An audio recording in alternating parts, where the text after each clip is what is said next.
As many of you are already aware, this is my last sermon of the so-called church year. Next week, while I'm out doing some professional development in the state of Maine, our Director of Religious Education, Thomas Karst, will be delivering his first full sermon here at UUCJ. And the week following, we will begin our annual summer series, which will run from the middle of July through August. For those of you who are unaware, during our summer series, we open our pulpit to guest speakers who are asked to prepare a sermon or lecture based around a chosen theme. This year, our selected theme is exploring religious voices in our community, celebrating our diversity through attitudes, actions, and words. Pursuant to that theme, we have put together a remarkable slate of speakers for this summer, representing a broad range of religious perspectives from mainline Protestantism, Roman Catholicism, Judaism, Islam, and paganism. I'm really excited about this interfaith summer. It will be an opportunity for us to live our faith, to walk the talk of celebrating diversity and embracing religious pluralism. As a congregation, we will have an opportunity to explore many different and beautiful religious perspectives in the comfort of our own sanctuary, and we'll have an opportunity to display our unique brand of radical UUCJ hospitality to all of our diverse guests. One of the distinctive characteristics of Unitarian Universalism, one of the reasons that I love this faith and I claim it as my own, is our willingness to embrace diversity and religious pluralism. Our corpus of explicitly recognized wisdom and inspiration includes Jewish and Christian teachings, which call us to respond to God's love by loving our neighbors as ourselves. Humanist teachings, which counsel us to heed the guidance of reason and the results of science. Spiritual teachings of earth-centered traditions, which celebrate the sacred circle of life, and wisdom from all the world's religions, which inspire us in our ethical and spiritual life. When I look at that list comprising the sources of our faith, I am struck by the realization that we truly were designed for interfaith work. Although we UUs are relatively small in number, we should be leading the way when it comes to interfaith collaboration because of the ease with which we should be able to navigate through the sticky theological wickets of various faith traditions. With the theological infrastructure we have built, we should be on the vanguard, the prototypical postmodern spiritual community creating and expanding bridges between Christians, Jews, Muslims, pagans, and others. We should be the ones expanding interfaith linkage because we should be able to model for every other faith tradition how to respectfully work, talk, and pray with one another. Yet, this is not quite the reality we live in. Now, we UUs have certainly done some very good interfaith work, both on an associational and on a congregational level. Lois highlighted our work in eye care. That is important interfaith work. But let us understand what we are congratulating ourselves over when we pat ourselves rightfully on the back for that. A good beginning. Because there is more and greater work to be done, more bridges to be built, more alliances, more coalitions to be made, more relationships to be strengthened. Why? Because we are in the business of changing the world. And as much as I love my faith, I know that Unitarian Universalism cannot do it alone, nor should it. Unfortunately, the biggest obstacle to our pursuit of expanded and more meaningful interfaith work has often been us. Many of you may already be familiar with the name Eboo Patel. Dr. Patel is the founder of the Interfaith Youth Corps, an international nonprofit promoting the interfaith youth movement. He was also appointed by President Barack Obama to the Advisory Council of the White House Office of Faith-Based and Neighborhood Partnerships. And he was the keynote speaker at our UUA's 2013 General Assembly. I had the honor and the privilege to be able to be present there in Louisville, Kentucky, to hear that keynote address in person. Now, in that presentation, Dr. Patel provided us with several eminently quotable lines. One in particular that has stuck with me goes a little something like this. Interfaith leadership is about building relationships with people who are not only different than you in ways you like, but also in ways you don't like. To illustrate his point, Dr. Patel went on to share a story with us, a story that I'd like to pass along to all of you. I will read a slightly abridged version of it to you in the words of Dr. Patel himself. In the opening session of an Interfaith Youth Corps conference a few years ago, a pastor in Chicago took the microphone and introduced himself. He spoke about how much he had gained from his Buddhist meditation practice, expressed disdain for the Bush administration, and proclaimed how excited he was to be in a friendly space with people of other faiths.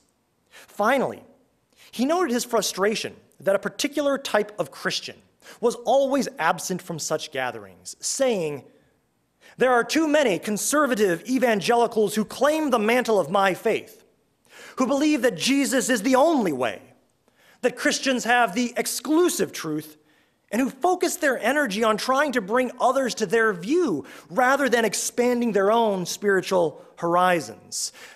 I find I have more in common with people like you than people like them." There was nodding around the room. The pastor passed off the microphone with a flush of pride in his face. It arrived in the hands of a young man who had recently graduated from the University of Illinois, who was probably 2 decades the pastor's junior, and who looked calmly at the pastor and said, "My name is Nicholas Price, and I think you're talking about me."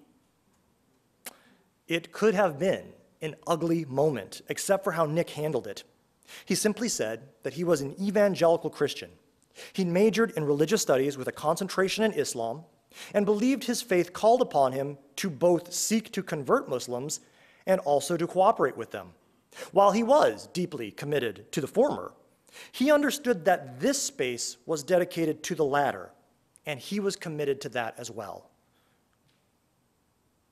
After witnessing this event years ago, Dr. Patel says he was forced to ask himself this question about the nature of interfaith work, and I would suggest it is a question that we UUs honestly need to address among ourselves as well.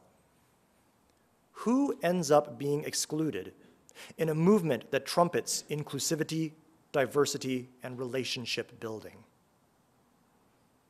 In addressing the question of the purpose of interfaith work, Patel explicitly rejects the idea that it is merely a platform to bring together liberals and progressives to share how their different faiths brought them to a similar worldview. Instead, he offers this as the central problem that interfaith collaboration should seek to solve. How are all of us, with our beautiful resonances and our deep disagreements, to share a nation and a world together? According to Dr. Patel, interfaith work's purpose is to build relationships between people with profoundly different views on fundamental theological and political matters. How else do you have a diverse democracy unless people who have deep disagreements on some issues are able to work together on other issues? If we UUs cannot learn to amicably and authentically work with others with whom we share deep disagreements, instead of leading the way in interfaith work, we will be left in the dust. This possible fate is exactly what former UUA president, Reverend Bill Sinkford, warned us all about in a 2008 article published in the UU World magazine. Sinkford begins laying out his case by writing the following. 2 years ago, so this would have been 2006, 2 years ago, the evangelical community published a statement on environmentalism that is every bit as good as anything Unitarian Universalism has contributed. And if you want to work on poverty or immigration, the Roman Catholic Church has been leading far more effectively for far more years than have we. Effectiveness, not ideological purity, should determine who you work with. And then Reverend Sinkford gets real. We need to get over our Christian phobia. Unitarian Universalists will joyfully chant the Buddha Sutras, delight in the midrash of traditional Jewish texts, recite Native American prayers, even sing gospel hymns, but ask many Unitarian Universalists to join in reciting the Lord's Prayer, and you are in big trouble. This country's dominant faith is Christianity. If you are going to work in the interfaith world, you have to be able to be in the presence of people for whom the Christian message is life-saving good news. If a Southern Baptist and a Catholic can stand with us to argue for comprehensive sexuality education or birth control, we must be able to respect the Lord's Prayer. I think it's interesting to note, and not attributable to mere chance, that Reverend Sinkford cites the Lord's Prayer as an example of an interfaith stumbling block for UUs. Many of us UUs have gotten comfortable, or at least somewhat comfortable in our discomfort, working with liberal Christian churches, so long as the focus of our collaborations remains squarely on the good progressive social issues of the day. But when our interfaith dialogue shifts its focus to the theological, or to actual sharing of religious practices, and especially then when the name Jesus comes up, that's when things can get a little nerve-wracking for many of us. Sometimes the hair on the back of our neck bristles, maybe our pulse ticks upward. It's not our place to ask churches or individuals in interfaith organizations to sanitize, excise, or censor the authentic expression and exercise of their faith traditions. Rather, we must learn to regulate our own anxieties when we share space with people who hold and express different theological beliefs and values.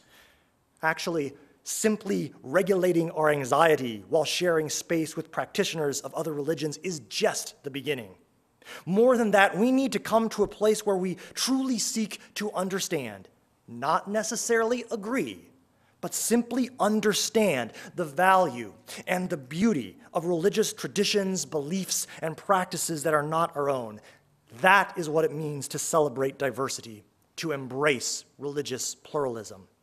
And to do that right, we must thicken our skins.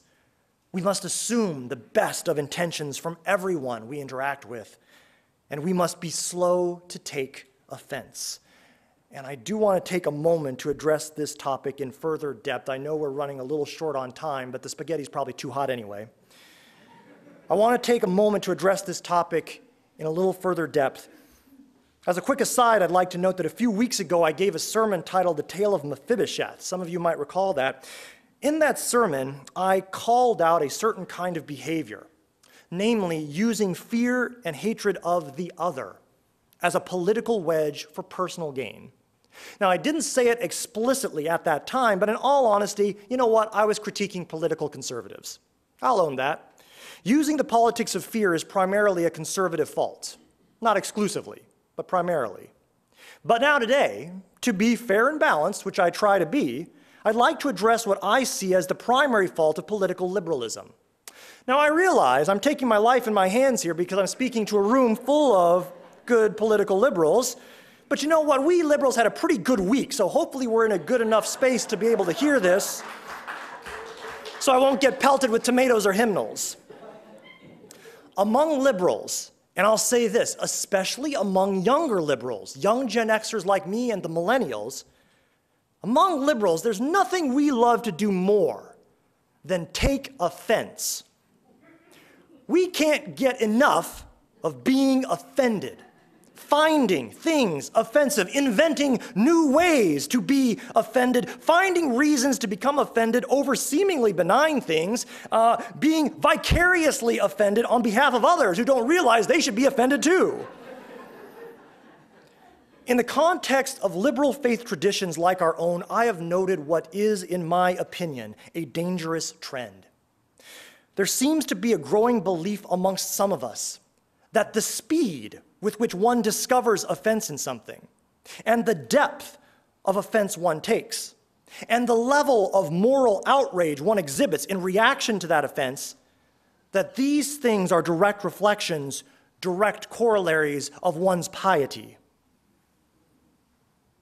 Many of us liberals are responsible for having created a culture of offense enforced by regular eruptions of self-serving, sanctimonious moral outrage whenever offense is found. Whenever any of us do this, and I will be the first to say I've done it myself, whenever we've done this, we ironically become the opposite of what it means to be a liberal. Instead of defending freedom of thought and freedom of action, Instead of promoting broad and open-minded dialogue, we become zealous defenders, or defensive zealots, of a left-wing orthodoxy. We create and enforce politically correct thought crimes, issues that good, compassionate people cannot even discuss, questions that good, rational people may not even ask. In short, we risk embracing exactly that which our faith has rebelled against and opposed since our inception: fundamentalism. Now, it's left-wing fundamentalism, but fundamentalism nonetheless. Now, I believe that there is a time for offense. I believe there is a time for moral outrage, but it's not all the time. Offense is what makes you stand up and leave the table in disgust. Or if you choose to stay at the table, then the moral outrage that often accompanies offense will ensure that everybody else leaves the table. Offense kills dialogue. It kills rational thought and inquiry. Certainly, we should all practice compassionate speech so as not to needlessly offend others. But I believe our faith also demands that we practice compassionate listening and not take immediate offense when no offense is ever intended. Simply being exposed to words, ideas, questions, or authentic religious expressions that one personally doesn't happen to use or subscribe to, such exposure should not justify quick offense. To fulfill the promise of our faith, we need to be the people who take offense slowly. If we embrace and celebrate diversity, if we are truly a welcoming faith and a welcoming congregation, if we wish to lead the way in meaningful interfaith collaboration, we are constantly going to be confronted with ideas and people we deeply disagree with. So we can't jump to offense every single time that happens. As UUA congregational life staffer Connie Goodbread often reminds me, when the Unitarians and the Universalists merged back in 1961, leaders of both faiths believed that this would be the beginning of the greatest theological conversation in history. Instead, many UUs stopped talking about God altogether. Unitarian Universalism was never meant to serve as a refuge from all forms of religious expression. It was meant to be the laboratory where we could respectfully and responsibly explore forms of religious expression and religious understanding, along with a good measure of reason and rationality in our quest to find or create truth and meaning in this universe. And interfaith work plays a vital role in helping us to do exactly that. Interfaith work not only allows us to more effectively shape and change this world for the good, it allows us to practice what we preach when it comes to celebrating diversity. It challenges us to face our own personal prejudices, to learn and understand perspectives that are foreign to our own. In short, it makes us better human beings and better UUs. Can it be uncomfortable sometimes? Oh yeah. Listening to a Christian leader get maybe a little carried away trying to make me pray to Jesus, it makes me a bit uncomfortable. But that discomfort is an opportunity for and a reflection of growth. Wrestling with that discomfort, like a form of resistance training, it strengthens me. Like being in an uncomfortable yoga pose, that experience of discomfort stretches me, makes my mind and heart more flexible and elastic. Life is constant growth and transformation, and that growth and transformation will always come with discomfort. When you get right down to it, comfort is for those who have no more hope of living or growing. Comfort is what hospice provides the infirmed who are preparing to exit this life. Comfort is for the dying. Discomfort is for the living and growing. So as we prepare for an exciting summer series, as we consider what it means to fulfill the promise of Unitarian Universalism, I encourage us all to get comfortable with our own discomfort. Embrace that discomfort, just as we strive to embrace and celebrate all of the beautiful diversity of this world, which we are blessed to share with so many who are so different from us. Blessed be.